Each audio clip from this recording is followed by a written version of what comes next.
Toral Bayramov Qarabağdan ayrılır. Arda Turan onu Şaxtyor A aparmaq istəyir.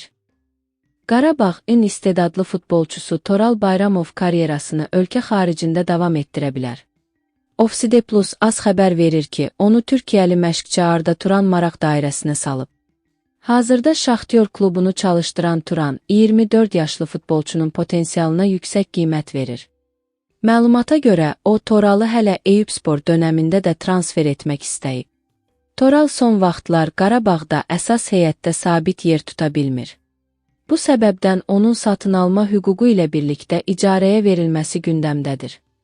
Əgər transfer baş tutarsa, Bayramov beynəlxalq arenada özünü sübut etmək imkanı əldə edə bilər. Sual: Sizcə Toral Bayramovun Şaxtyor A keçidi onun üçün irəliləyiş olacaqmı?